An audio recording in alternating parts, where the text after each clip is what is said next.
नमस्कार मु कवि प्रमोदा मंजरी बहार नईपुर बालीचंद्रपुर जाजपुर मोर कवितार शीर्षक साधारणतंत्र दिवस। पवित्र भारत सुवर्ण ए देश सकल ऐश्वर्य भरा प्रकृतिर दान अटे जे महान विश्व अनन्य परा। वैभवशाली ए देश बोली जानी फिरिंगी आसिले देशे चाटुवाक्य कही मन नेले मोही वाणिज्य करिवा आसे। सर्वसंपदरे भरा थिला देश नथिला शिक्षा प्रसार तेणु से सुजोग पाई आम देश करिनेले अधिकार।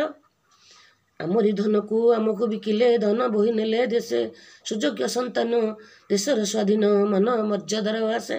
केते सुरवीर जनमी विरुद्धे संग्राम रखिले जारी 200 वर्ष शासन क्षमता रहिला हाते तांकरी।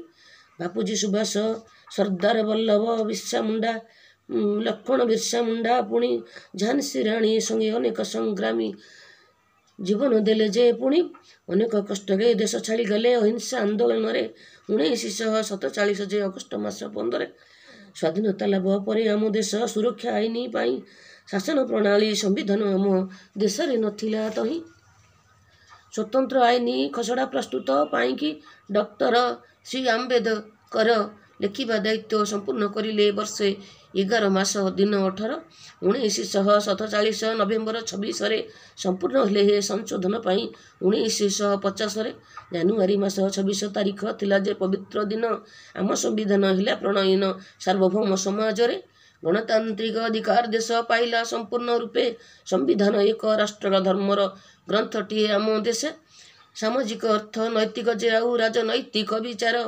अभिव्यक्त करे धार्मिक आम देश पा सुना देश जे उपासनार स्थिति सुजोगर समानता भाव समस्त नागरिकर मर्यादा जातिर एकता संहति पाई भातृभावनार स्वाधीनता देश संविधान देश पथ प्रदर्शक आम देशर सम्मान आम गर्व आ गौरव जेनु रखिबा ताहार मान।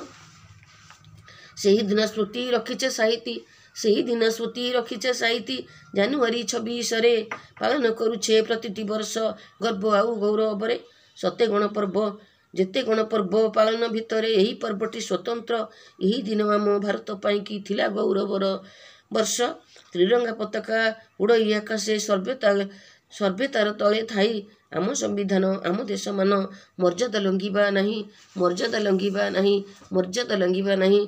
जय भारत माता जय हिंद। नमस्कार धन्यवाद।